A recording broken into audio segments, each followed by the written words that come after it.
너희 할머니는 시골 출신이라 예의도 몰라. 너희는 할머니 닮지 말고 우리 집안 닮아야 해. 시어머니의 날카로운 목소리가 거실을 가득 채웠을 때 저는 부엌에서 설거지를 하던 손을 멈췄습니다. 비눗물에 잠긴 그릇들 사이로 희끄무레한 거품이 피어올랐고 제 손등에 주름진 핏줄이 파르르 떨리는 게 보였죠. 68살.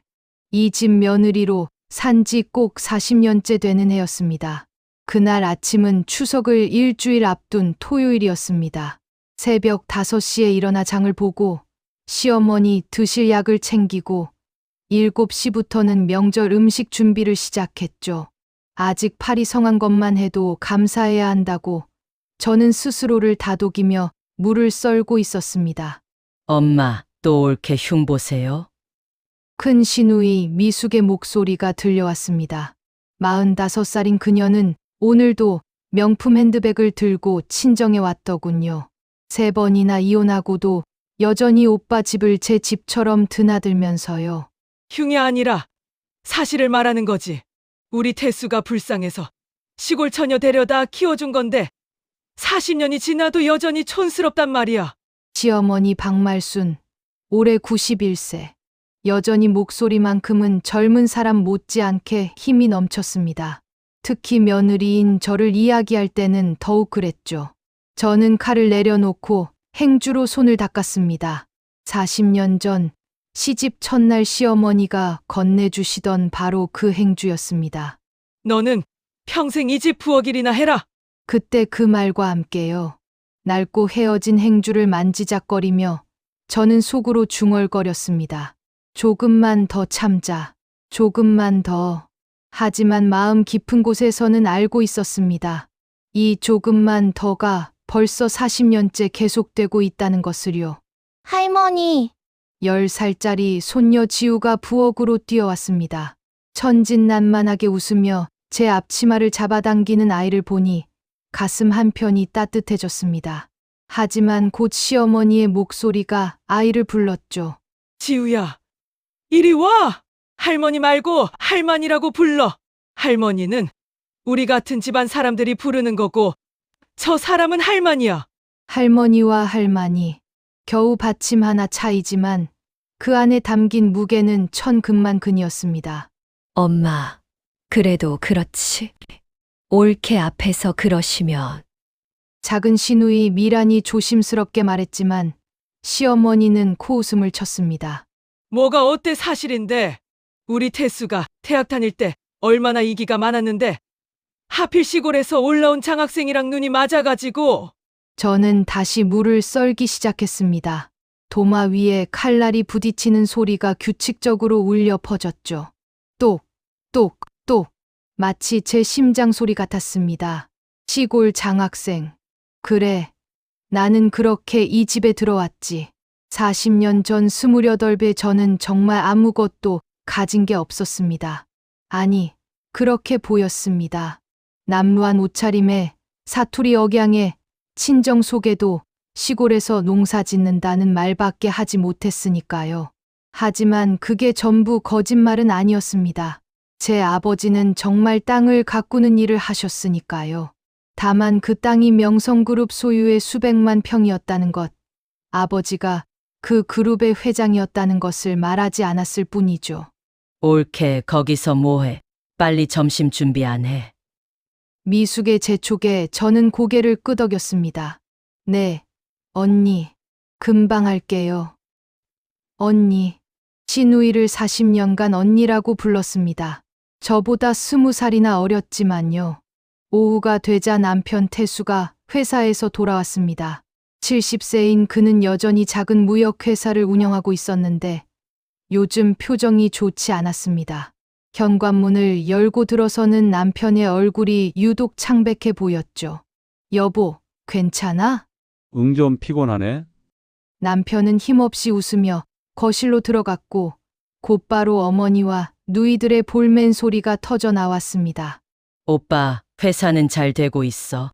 요즘 경기가 안 좋다던데. 태수야, 너 얼굴이 왜 그래? 혹시 또 사업에 문제 생긴 거 아니야? 저는 남편에게 따뜻한 차를 내왔습니다. 컵을 건네며 손이 스치는 순간 남편의 손이 얼음장처럼 차가웠습니다. 여보, 괜찮아. 조금 쉬면 돼. 하지만 괜찮지 않았습니다.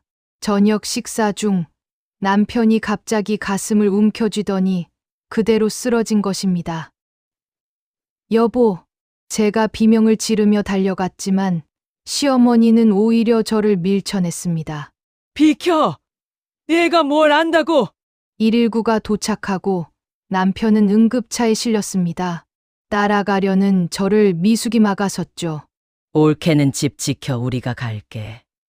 병원으로 가는 구급차의 사이렌 소리가 점점 멀어지고 저는 텅 빈 거실에 혼자 남겨졌습니다. 손에는 여전히 그 낡은 행주가 쥐어져 있었죠.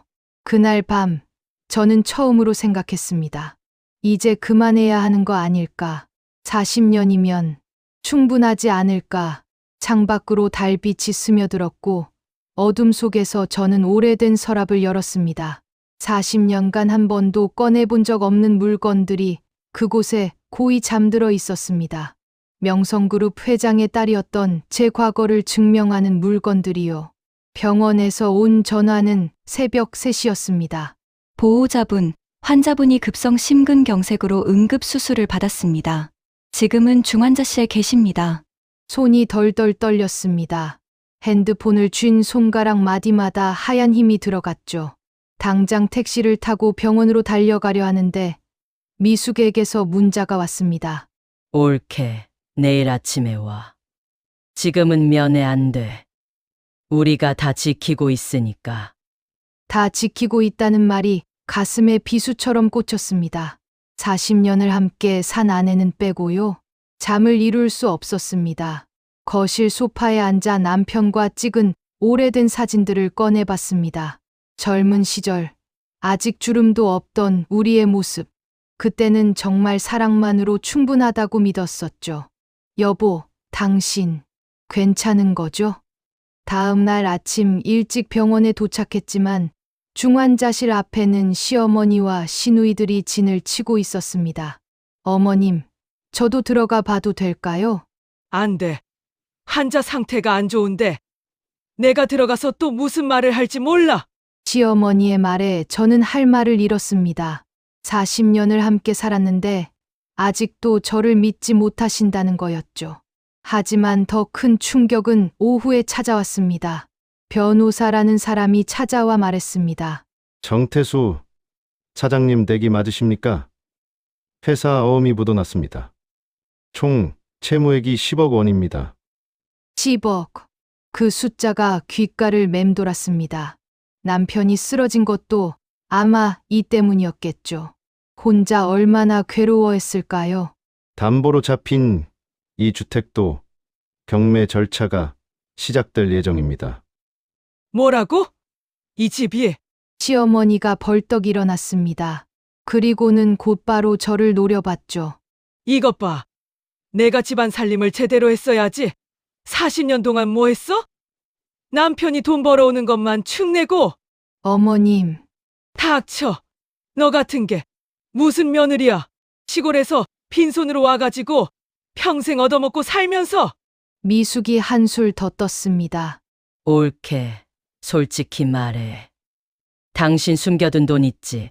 40년 동안 생활비 받은 것 중에 모아둔 거 있잖아? 언니, 저는 있으면 지금 당장 내놔. 이건 우리 친정 문제야. 내가 끼어들 일이 아니라고. 저는 조용히 핸드백을 열었습니다. 그 안에는 통장 하나가 들어 있었죠. 40년간 조금씩, 정말 조금씩 모은 돈이었습니다. 명절 때 받은 용돈, 아껴서 남긴 생활비, 새벽 시장에서 품팔이하며 번 돈까지. 여기 3천만 원 있어요. 제가 모은 전부예요. 통장을 내밀자 미숙이 낚아챘습니다. 겨우 이것뿐이야. 40년 동안 이것밖에 못 모았어. 언니, 그 돈은 이게 어디 쓰려고 모은 건데? 혹시 남편 죽으면 내가 혼자 챙겨서 도망가려고 했던 거 아냐? 뺨을 후려치는 것 같은 말이었습니다. 40년간 이 집을 위해, 남편을 위해 모은 돈이었는데 그날 저녁 가족회의가 열렸습니다. 저는 부엌 구석에 서 있을 수밖에 없었죠. 엄마, 솔직히 이혼시키는 게 낫지 않아요? 올케가 오빠 재산 나눠 가질 거 생각하면. 미란의 말에 시어머니가 고개를 끄덕였습니다. 그래. 너 말이 맞다.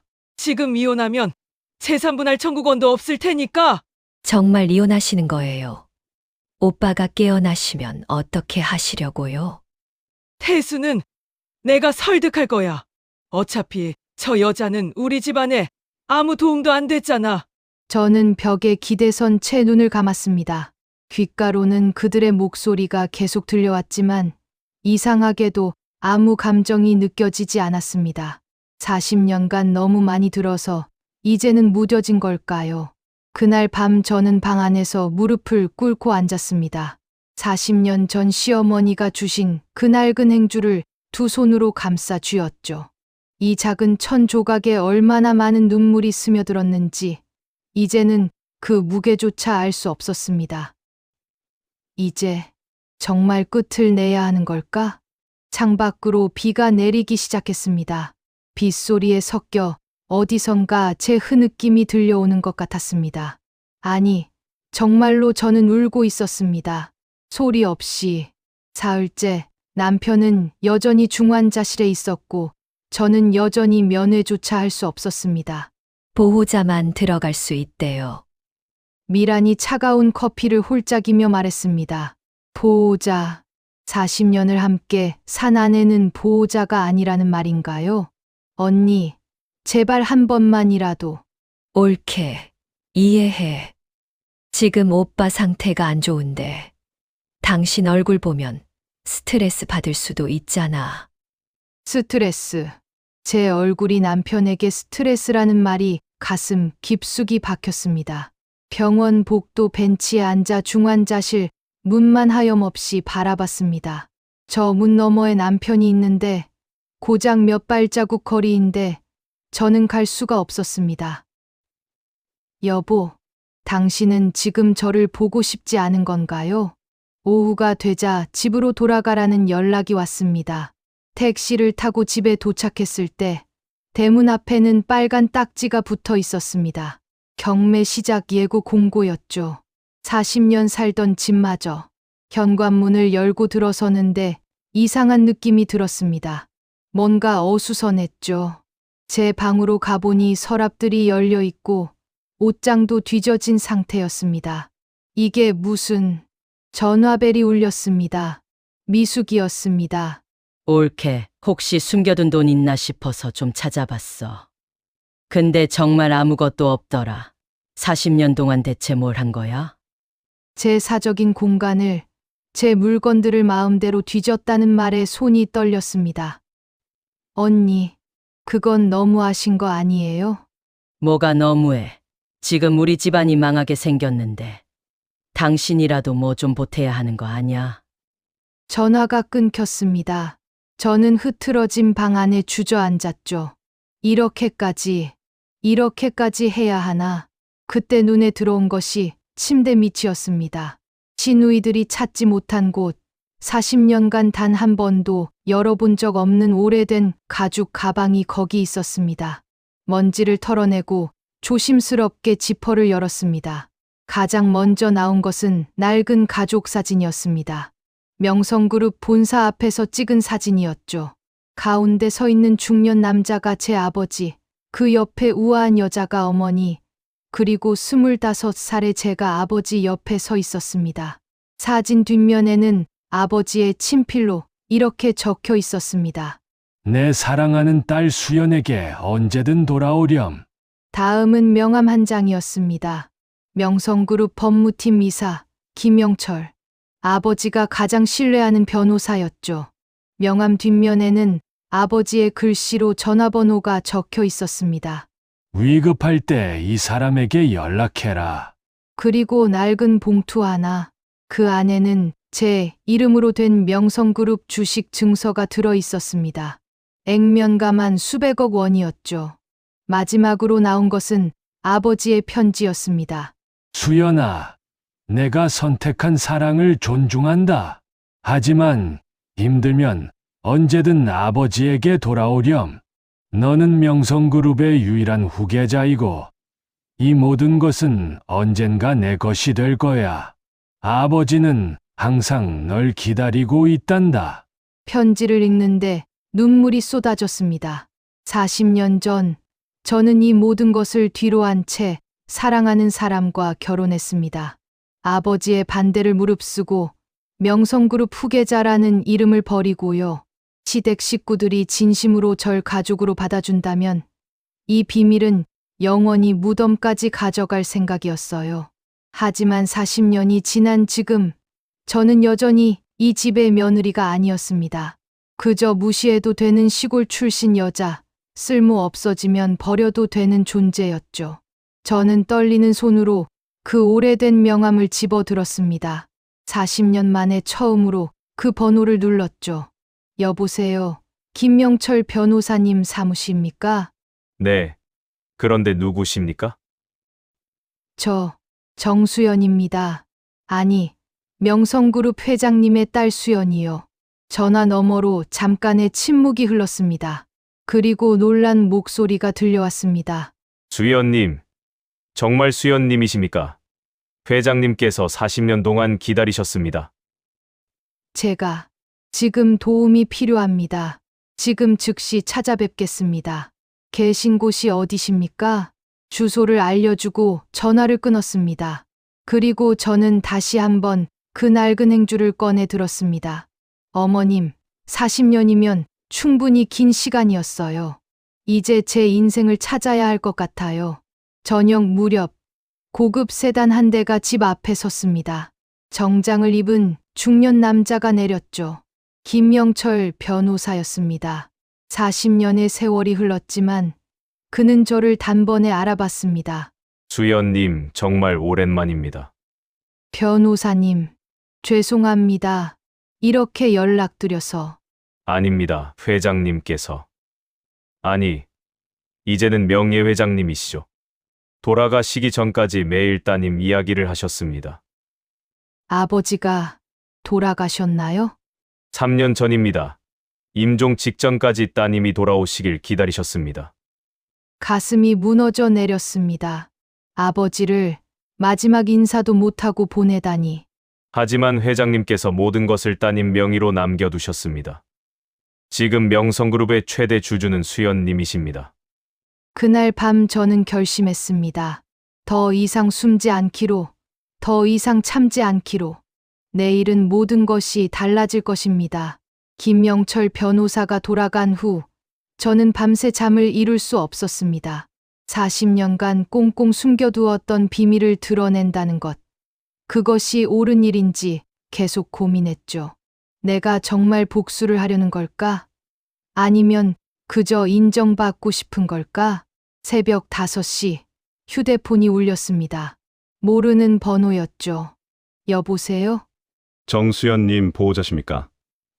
환자분이 잠깐 의식을 회복하셔서 연락드립니다. 네, 남편이요. 지금 말할 수 있나요? 직접 통화는 어렵고요. 간호사를 통해 전할 말씀이 있다고 하시네요. 네, 말씀해 주세요.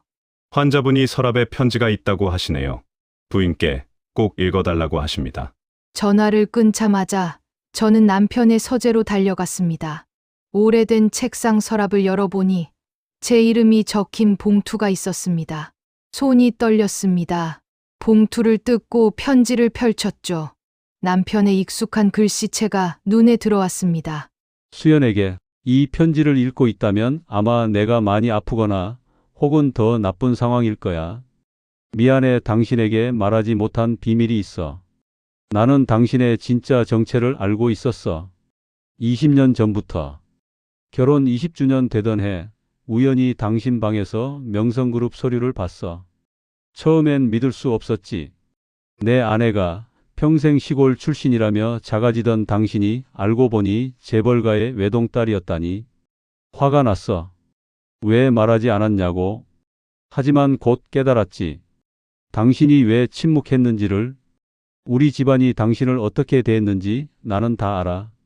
어머니가 내 누이들이 당신에게 얼마나 모진 말을 했는지 나는 알면서도 막지 못했어. 그게 내 최대의 죄야. 당신은 20년 동안, 아니 40년 동안 우리를 시험했던 거지. 진짜 가족이 무엇인지, 진짜 사랑이 무엇인지를. 그리고 우리는 그 시험에서 낙제했어. 수연아, 미안해, 정말 미안해. 나는 당신의 비밀을 알고도 함께 지켜주기로 했어. 당신이 원하는 대로 살게 해주고 싶었거든. 하지만 이제는 생각이 달라. 이 편지를 읽고 있다는 건 내가 더 이상 당신을 지켜줄 수 없는 상황이라는 거잖아. 그렇다면 이제는 당신이 당신 자신을 지켜야 해. 더 이상 참지 마. 더 이상 작아지지 마.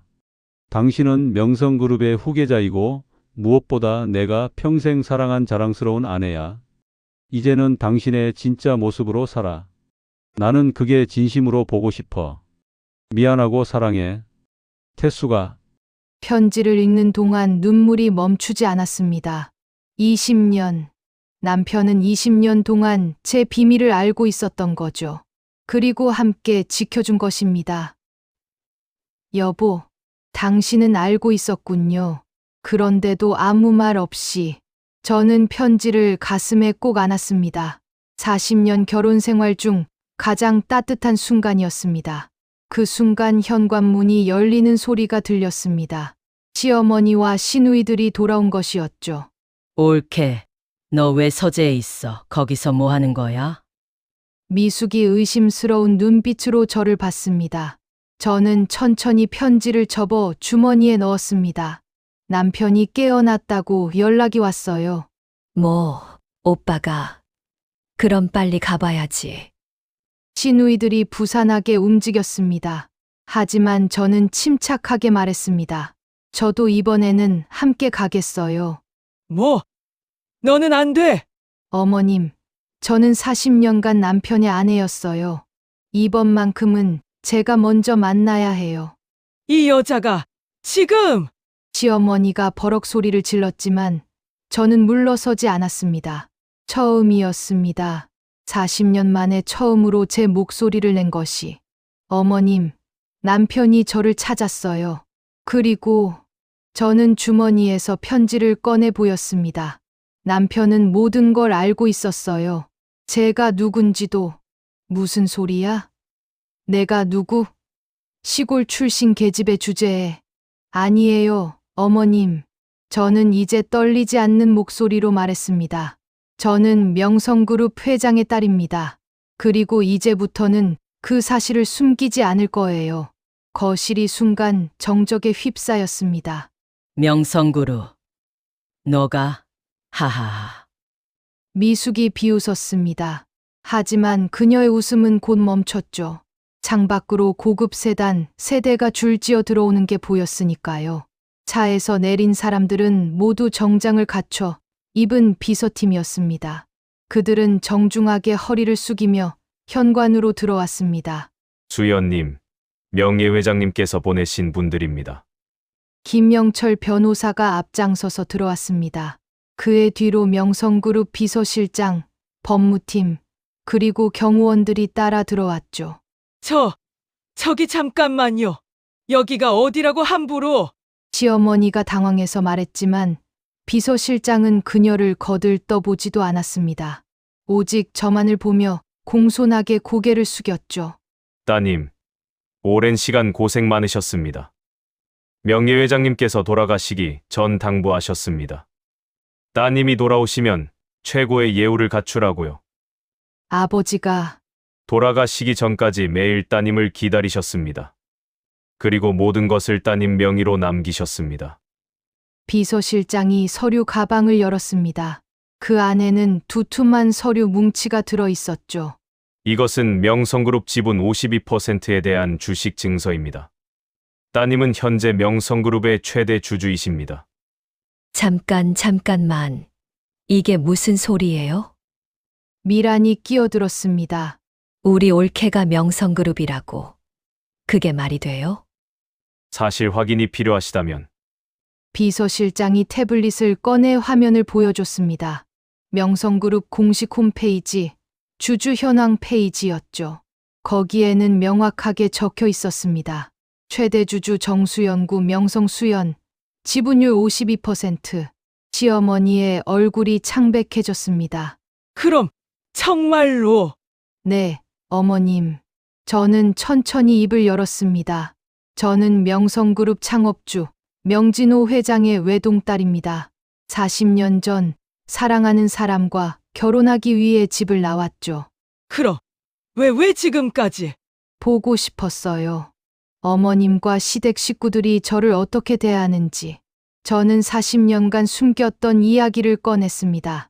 결혼 첫날 어머님께서 행주를 주시며 하신 말씀 기억하세요? 너는 평생 이 집 부엌 일이나 해라고 하셨죠. 그때 이미 알았어요. 어머님이 절 며느리가 아니라 하인으로 생각하신다는 걸. 그건 하지만 저는 참았어요.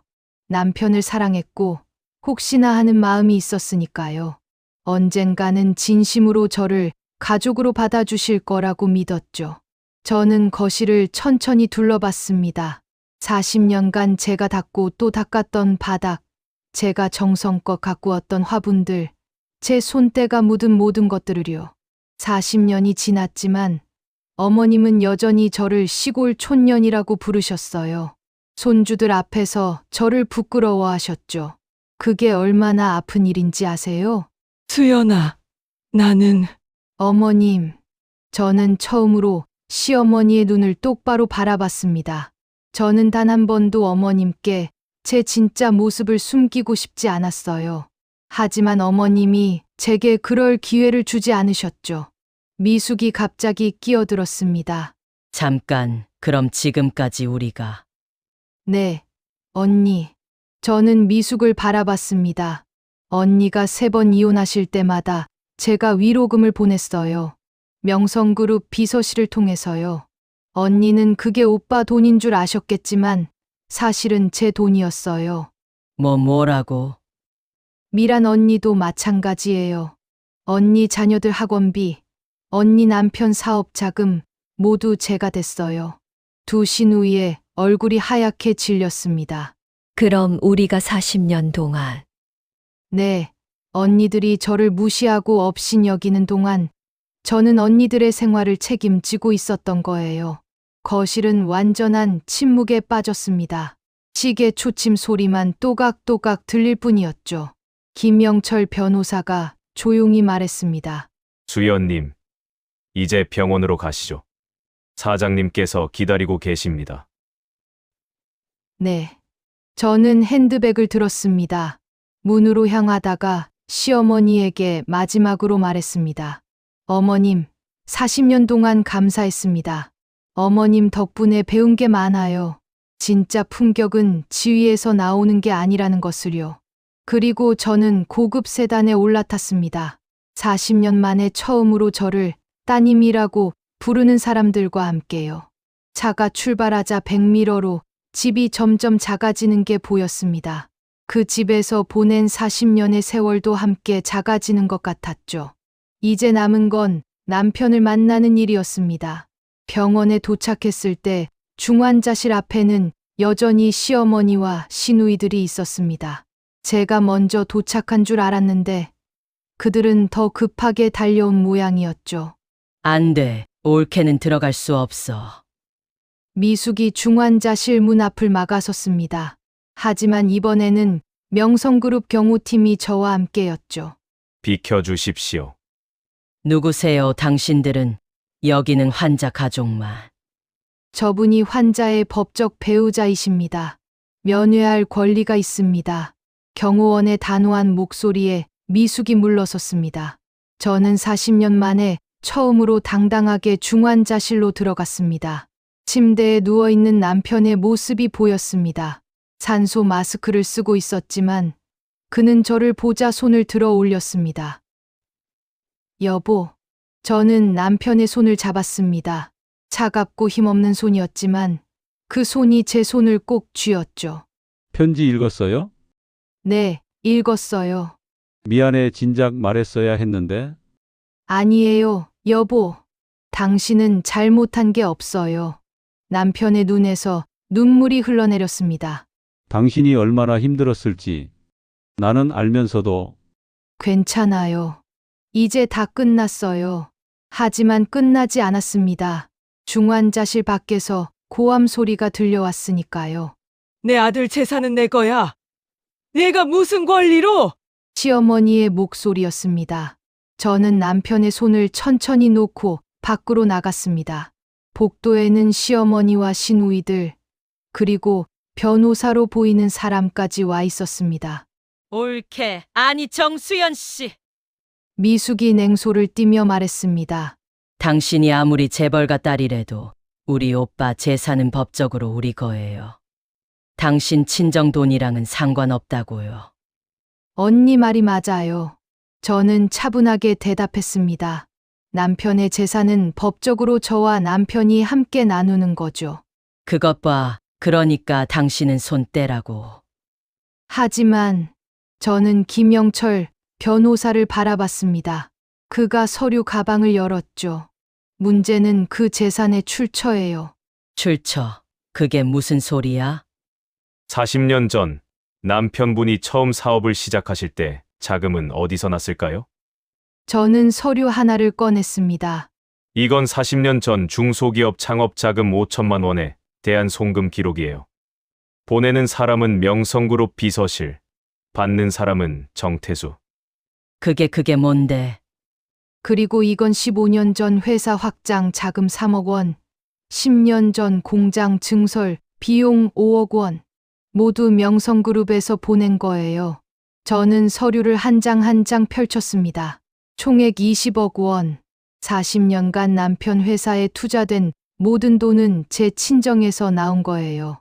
그럼 오빠 회사가 사실은 네, 처음부터 끝까지 제 돈으로 운영된 거죠. 남편도 모르게요. 시어머니가 의자에 주저앉았습니다. 그럼 이 집은? 이 집도요. 저는 또 다른 서류를 꺼냈습니다. 등기부등본을 보시면 알겠지만 이 집의 실소유주는 명성수연, 즉 저예요. 30년 전에 명의를 제 이름으로 바꿨거든요. 남편 몰래요. 왜 그런 짓을? 남편을 지키려고요. 혹시라도 사업이 안 되더라도 최소한 집은 지킬 수 있게요. 저는 시어머니를 바라봤습니다. 어머님이 40년간 내 집이라고 생각하신 곳은 사실 제 집이었어요. 어머님이 제게 너는 이 집에서 나가라고 하실 때마다 저는 속으로 웃었어요. 이게 제 집인데 어떻게 나가라는 건지. 미숙이 벌떡 일어났습니다. 그럼 당신 지금까지 우리를 가지고 논 거야? 아니에요, 언니. 저는 단 한 번도 어머님과 언니들을 속인 적 없어요. 어머님들이 저를 몰랐을 뿐이죠. 저는 마지막 서류를 꺼냈습니다. 그리고 이건 언니들에게 보낸 돈 명세서예요. 미숙 언니, 3번의 이혼 위자료 총 8억 원. 미란 언니, 남편 사업 자금 지원 5억 원. 2분 자녀들 교육비 매달 500만 원씩. 그만해. 미숙이 소리쳤습니다. 그럼 당신 우리한테 뭘 원하는 거야? 돈 갚으라는 거야? 아니에요. 저는 고개를 저었습니다. 저는 단 하나만 원해요. 뭔데? 진심 어린 사과요. 거실이 조용해졌습니다. 40년 동안 저를 무시하고 업신여기고 하인처럼 대했던 것에 대해 진심으로 사과해 주세요. 시어머니의 입술이 떨렸습니다. 그럼 용서해 주겠어. 저는 잠시 침묵했습니다. 그리고 조용히 말했죠. 잘 모르겠어요, 어머님. 40년은 너무 긴 시간이에요. 일주일 후 남편의 상태는 조금 나아졌습니다. 중환자실에서 일반 병실로 옮길 수 있었죠. 하지만 시어머니와 시누이들은 여전히 제대로 된 사과를 하지 않았습니다.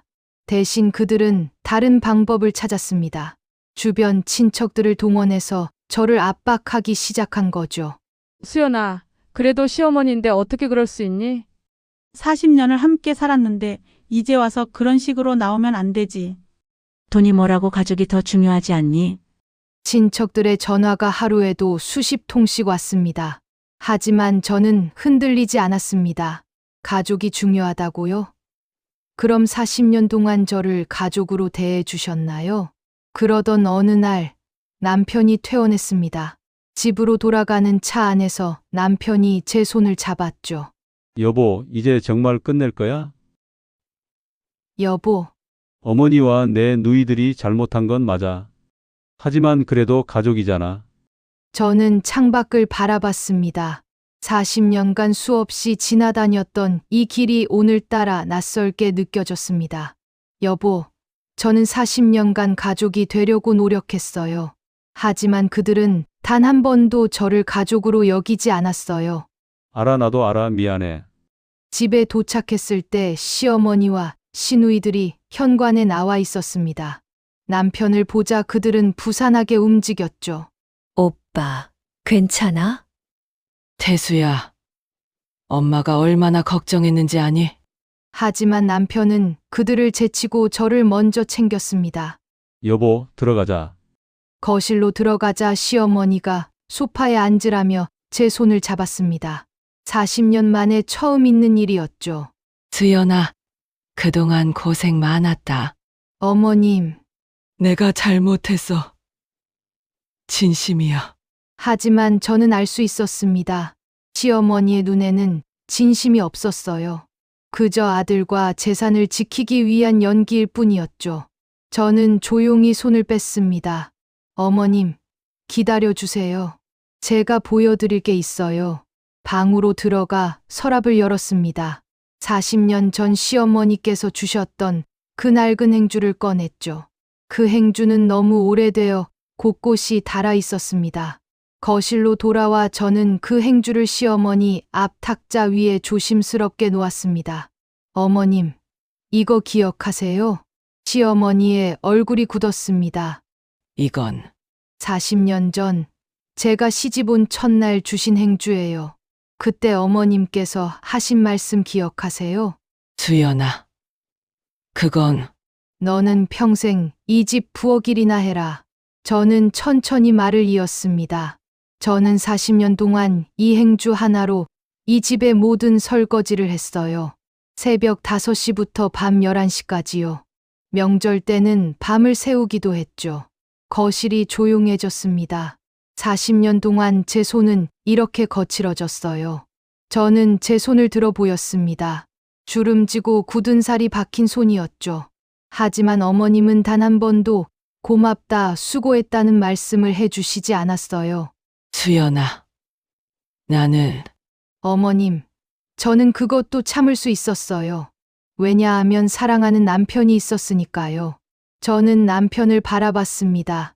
하지만 어머님은 손주들 앞에서 저를 시골 촌년, 부끄러운 할머니라고 부르셨어요.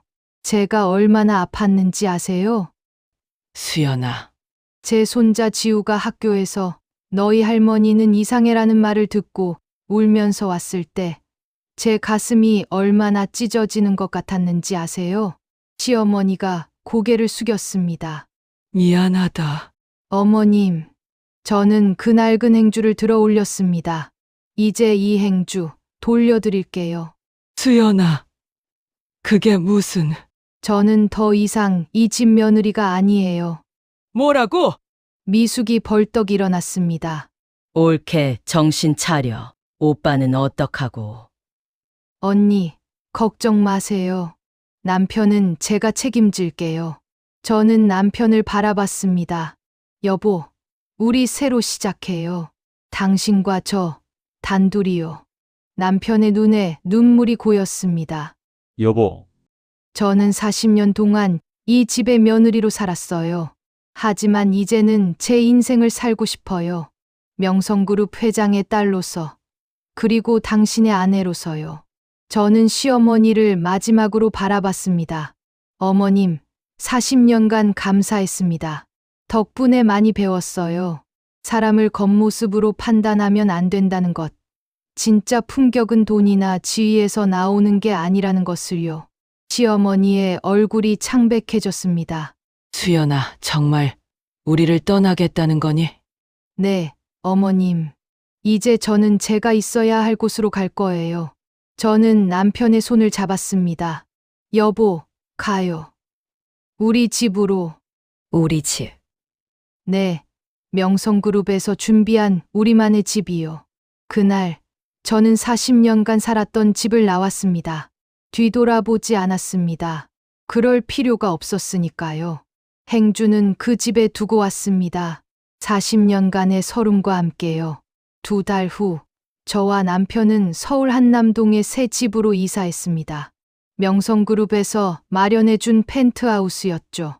창문으로는 한강이 보였고, 거실은 햇살로 가득했습니다. 여보, 이런 곳에서 살게 될 줄 몰랐어. 남편이 창가에 서서 말했습니다. 건강은 많이 회복됐지만 아직 완전하지는 않았죠. 당신이 누릴 자격이 있는 삶이에요. 저는 남편의 손을 잡았습니다. 40년 동안 저와 함께 참아줘서 고마워요. 고마운 건 나야, 여보. 남편의 회사는 명성그룹의 지원으로 회생했습니다. 채무는 모두 정리됐고 새로운 사업 계획도 세워졌죠. 물론 이번에는 회사 지분의 50%가 제 명이었습니다. 태수 씨 회사, 명성그룹 계열사로 편입됐다던데요. 네, 덕분에 직원들 일자리도 지킬 수 있었어요. 하지만 저는 그것만으로는 부족했습니다. 시어머니와 시누이들이 40년 동안 저에게 한 일들, 그것에 대한 응당한 대가를 치르게 하고 싶었죠. 며칠 후 명성그룹 법무팀에서 연락이 왔습니다. 수연님, 그 집 경매 절차가 완료됐습니다. 누가 낙찰받았나요? 저희가 받았습니다. 수연님 지시대로요.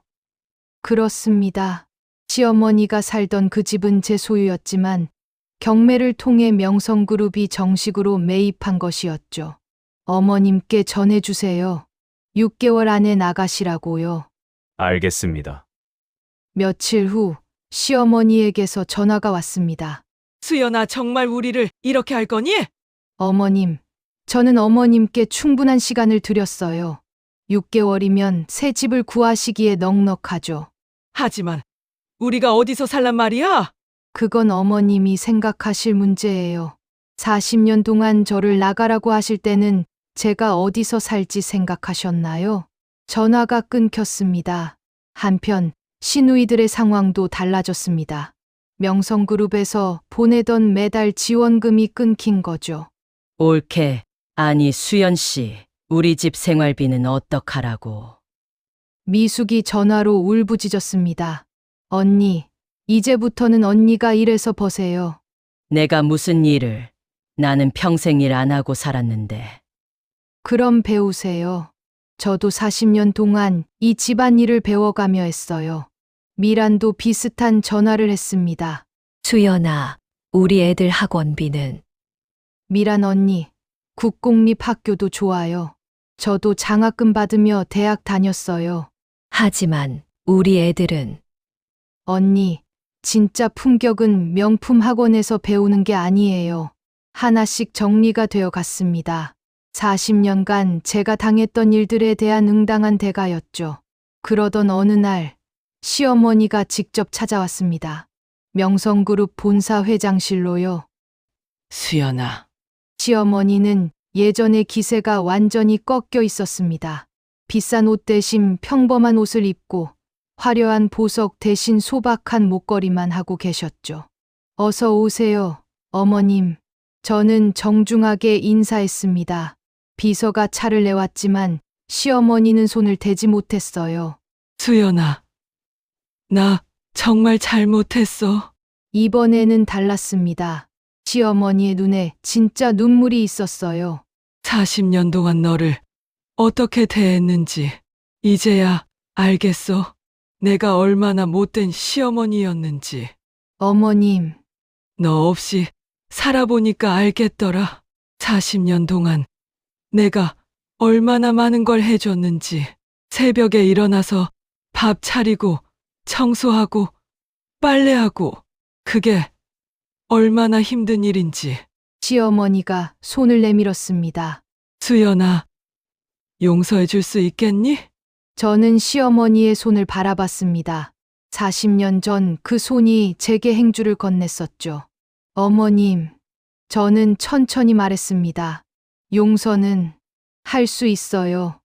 정말 하지만 어머님, 저는 시어머니의 눈을 똑바로 바라봤습니다. 40년이라는 시간은 돌아오지 않아요. 제가 며느리로, 엄마로, 할머니로서 존중받았어야 할 그 시간들은 영원히 사라졌어요. 알아. 수연아, 저는 어머님을 미워하지 않아요. 하지만 예전처럼은 못 돌아가요. 시어머니가 고개를 끄덕였습니다. 그래, 그래도 돼. 그냥 용서받은 것만으로도 고마워. 시어머니가 돌아간 후 저는 한참을 창밖을 바라봤습니다. 서울 도심의 풍경이 눈앞에 펼쳐졌죠. 끝났다. 정말 끝났어. 복수는 달콤했습니다. 40년간 참았던 것들을 모두 해소한 기분이었죠. 하지만 동시에 허전했습니다. 40년. 나는 그 시간을 돌려받을 수 없어. 저녁 무렵 남편이 회사에서 돌아왔습니다. 여보, 오늘 회의에서 좋은 소식이 있었어. 무슨 소식인데요? 우리 회사 신규 사업이 승인됐대. 명성그룹 전폭 지원으로. 그래요? 잘 됐네요.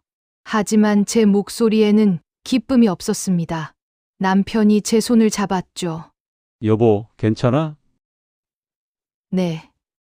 그냥 생각이 많아서요. 뭐가 생각나는데? 40년이요. 우리가 함께한 40년. 저는 남편을 바라봤습니다. 복수는 했어요. 응당한 대가도 치르게 했고요. 하지만 그 40년은 돌아오지 않잖아요. 제가 존중받으며 살았어야 할 그 시간들은 영원히 사라진 거예요. 남편이 저를 안아주었습니다. 미안해, 여보. 내가 더 강했어야 했는데. 아니에요. 당신 잘못이 아니에요. 우리는 한참을 그렇게 서 있었습니다. 며칠 후 손녀 지우가 새 집에 놀러 왔습니다. 할머니, 여기 진짜 예쁘다. 아이가 거실을 뛰어다니는 모습을 보니 마음이 따뜻해졌습니다. 지우야, 할머니가 줄 게 있어. 저는 서재에서 상자 하나를 꺼냈습니다. 그 안에는 낡은 행주가 들어 있었죠. 이게 뭐예요? 할머니, 할머니가 40년 동안 사용한 행주야. 왜 이걸요? 지우야, 이걸 보면서 기억해. 사람을 겉모습으로 판단하면 안 된다는 걸. 그리고 누군가를 존중하는 건 그 사람의 지위나 돈 때문이 아니라 그 사람 자체로 가치 있기 때문이라는 걸. 지우가 고개를 끄덕였습니다. 네. 할머니처럼 멋진 사람이 될게요. 그날 밤 저는 일기를 썼습니다. 40년간의 침묵을 깼다. 복수도 했다. 응당한 대가도 치르게 했다. 하지만 왜일까? 가슴 한편이 여전히 텅 빈 것만 같다. 아마도 이건 복수의 대가일 것이다. 정의는 구현됐지만 잃어버린 시간은 돌아오지 않는다.